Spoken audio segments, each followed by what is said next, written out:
Hello everyone and welcome to another episode of the McGonagall Boxing Podcast. So let's get straight down to it, shall we? The super fight is over. As I predicted in the pre-fight breakdown, Spence dominates Crawford. It wasn't so much of a super fight, was it? The undisputed welterweight champion and the undisputed pound for pound number one, Terence Crawford, rightly regains his spot as the king of boxing after Inoue's impressive performance just 3 days beforehand. It was a masterclass from Crawford, and all those people saying, oh, Spence before the accident would have taken Crawford, I don't think so. It would have definitely been more competitive. I fully accept that. I think back in 2019 Crawford obviously was still growing into his body at welterweight. Spence was more active. Obviously, he hasn't had that neurological damage of being thrown out of a car at like 100 miles per hour, which, let's be honest, has weakened his punch resistance. There's no question about that. But listen, it was one-way traffic, and I just think even in 2019 it would be more competitive. But Crawford has got so many dimensions, so much versatility, and so many options, and Spence hasn't, even before the accident.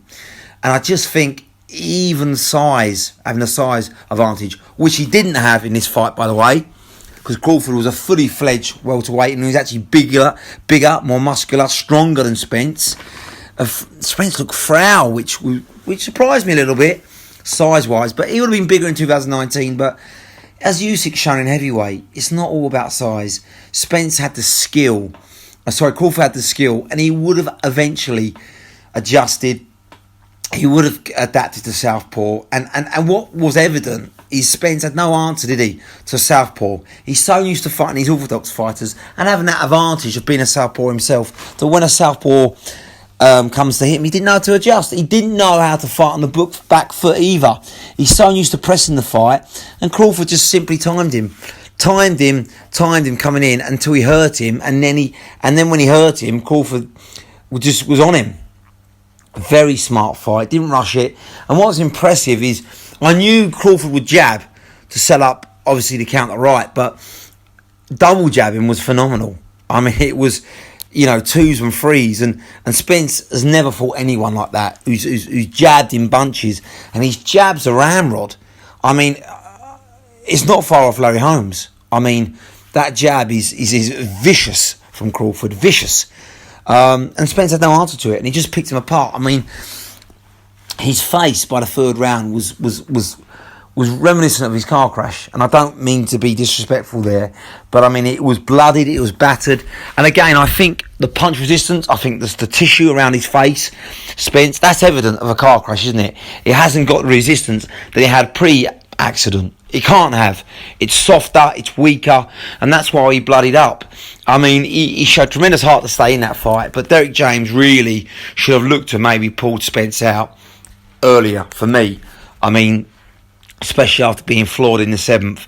I mean, he literally got saved by the bell, and I mean, no one would have had any qualms pulling him out then. But, I get it. He's a unified champion. He's got his pride. He's undefeated, Spence, at that time. Super fight, once in a lifetime, chance to become the, undisputed. So I can understand, but he was never going to win that fight. He got dominated from the word go. I mean, and Crawford's just like a computer, isn't he? Just downloads information in that first round. Sizes, obviously, Spence up. Has a look at him, go, right, he does this, he does that, here's his patterns, and then he gets to work. And that's exactly what he did. A phenomenal performance. I mean, he just put a pace on Spence, couldn't keep up with, his hand speed. And also, the big thing, I think, you find out about fighters in these kind of fights is the fact that Spence's defence is nowhere near as good as Crawford's. I mean, Crawford's got a tight guard. He can see punches coming. He gets out of the way of them. Spence, even in the Porter fight, this was back in 2019. Even in the Garcia fight, he kind of fights that aggressive, open Philly style, doesn't he? And he gets hit. He gets hit. He reminds me, of like a Joe Frazier in many at times, getting, taking 2 to land 3. He can't do that against Crawford. I mean, the defence was non-existent. I don't know what's going on there with Derek James, but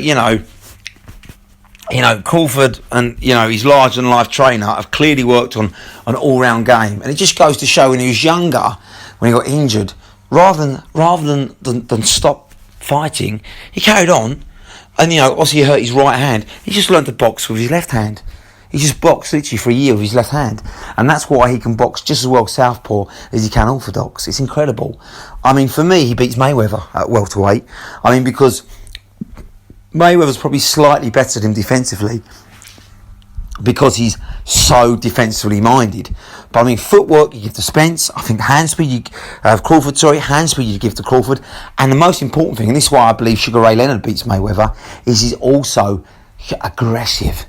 He waits for counters and he puts it on you, not like Mayweather ever did. I mean, even his pretty boy Floyd days. I mean, not against the elite did he fight like that.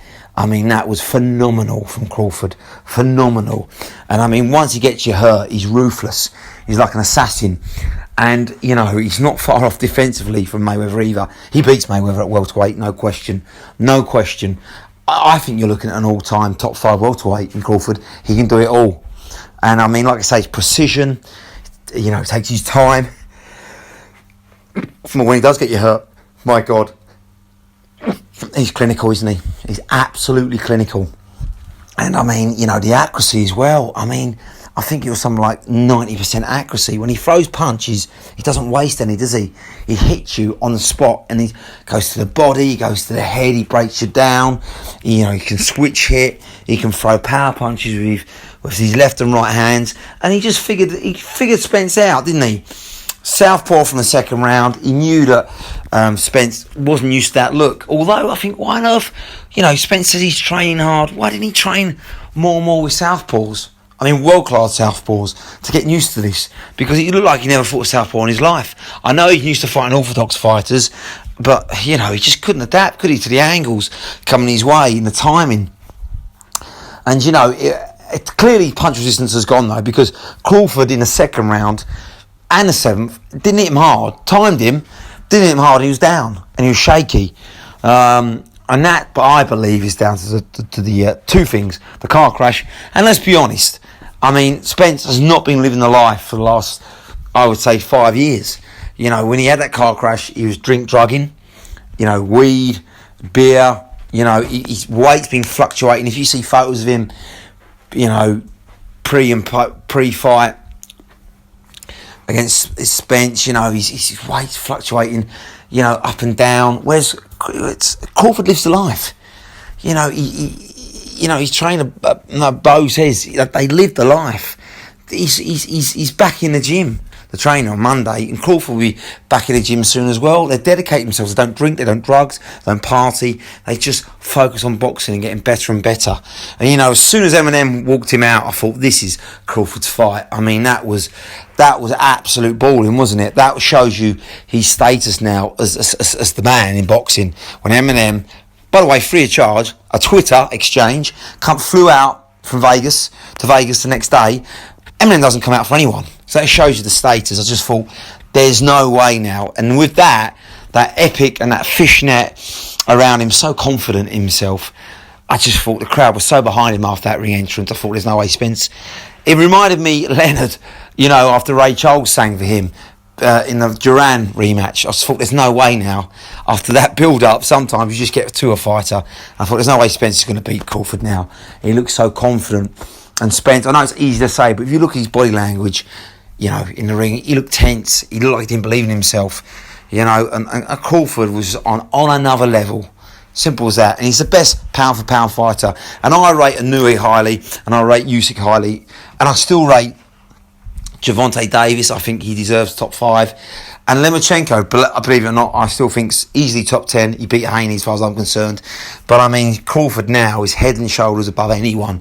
And Canelo, I mean, you probably have to put him around that 5th mark, but he's not in Crawford's league now. I mean, Crawford is on another level. And at 35, he's actually getting better. He's actually in his prime now. He's grown into that weight. He's got experience. He's got the confidence. He's got the name now. He's got his whole game rounded, doesn't he? He's just, when he was younger, he's probably a little bit too gung-ho. Now he's more patient. He's more versatile. Like you say, switch hitches. That's what it did for Brook, of course. He switch hit. When Southpaw stopped him, and he's just grown and more confident with every fight. He just times people beautifully, and he sees their punches coming. He's a ring general now, and that comes through experience. And I think he's going to dominate for the next 3 years. I think he keeps in phenomenal shape. He's never out of shape either. Doesn't balloon up. He could do a Mayweather. He could go to his 40 if he wanted to, and I still think he does. He's barely took a punch, did he? I mean, 1 or 2 counters from Spence, but he just shook him off because you can see him coming, and he wasn't marked up at all. He doesn't take punishment. I think he could go till 40. He'll probably stop, I reckon, about 38. When he's probably had 1 or 2 defences at welterweight. He might fight Zhu. I know he's a big name, Tim Zhu, undefeated, due to his dad, of course, Costa, and a big name. But then he'll probably go up, and then it gets very interesting, doesn't it? Light middle. There's some big names there you might want to target. I'd like him to see if you can have a super fight. I mean, they're talking crazy things about Canelo, aren't they? But I mean, who knows? Maybe a catch weight. If Canelo can boil himself down, and Crawford goes up, maybe in between a super middleweight. It'll be interesting. But I think the next fight for Crawford's obviously going to be the Charlo fight. He was literally calling him out inside the ring, wasn't he? He was winning so comfortably. He was so confident. He's calling Charlo out. So that will be a great fight. And I think, I think he can become undisputed in light middle. I honestly do. I think, he really is. If he becomes, I think he's an all-time great now. I think he's probably top 30 all-time right now. Probably top 25 actually. That's how highly I rate him. If he becomes unified, or even undisputed at light middle, then he's got to be top 10 fighter of all time, possibly top 5. Honestly, that's how unbelievable his achievement would be. And don't forget, he's been reigning supreme now for 12 years, undefeated. He's a phenomenal fighter. 40-0. Brilliant fighter. One of the best performances I've seen ever in a highly anticipated, supposed to be 50-50, the best versus the best matchup. One of the best performances I've seen. Total domination. And the plaudits are all his. As for Spence, people are saying retire. It's a tough one, isn't it? He took a battering. He wants the rematch. And in many ways, I'd like to see the rematch, although I don't think it's going to change. A lot of people saying it's not worth seeing. I think he can do better, especially if they, evoke the 154 rematch clause, which he will be a bit stronger. I'd like him to have a tune-up fight, though. If he's going to have a rematch with Crawford, he needs to get his confidence back, his timing. His timing looks shot. Like I said, he's been inactive. He's fought, twice in 4 years? He was last in the ring, 17 months ago.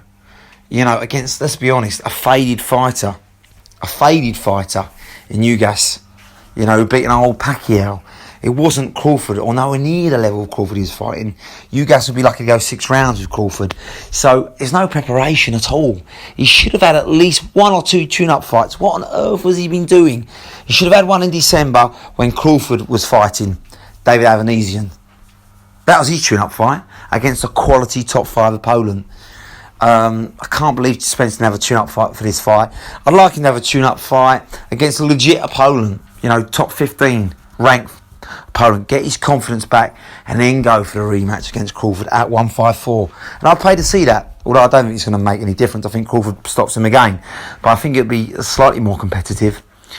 But either that or maybe, like I say, Spence goes for one of the Charlo brothers or a Sue fight, a Tim Sue. A world title route that doesn't involve Crawford. But I think Spence has probably got 2-3 years left maximum. I think his body's taken a big damage, unlike Crawford's. I don't think he lives the life. He needs to commit himself fully to boxing now. He needs to be more active. He needs to be fighting twice a year for the next 3 years. Simple as that. Otherwise, call it a day. It all depends on him. But Crawford, the world's his oyster. Now the big money's going to come in as well. Everyone is going to want a piece of the pie with Crawford, and he's going to get ridiculous offers from PBC, probably from DAZN. You know, all these channels now and promoters will be after him. Hearn will be after him. Al Heyman will be fine to have him. Everyone's after him now, and good luck to him. He deserves it. He's paid his dues under top rank, and Bob Arum, who didn't promote him right. They just didn't believe in him enough. And he deserves it now. It's a bit like Froch, isn't it? Cole Froch, he got the big paydays at the end of his career when people realised how good he was. And Crawford's another level from that. So good luck to him. The world's his oyster. Pound for pound, number one. Terence Crawford, absolute domination. Like I said, it would be inactivity, not living a life, the car crash, the damage, and just quite frankly not being versatile or skilled enough. That was Spence's downfall. And, you know, he's never going to beat Crawford. But he could give him a better fight. But how much does he want to? As for Crawford, like I say, he's the man, and he can do whatever he wants from now on. What a fight. What a fighter. All right, guys, I'll catch you soon. Bye.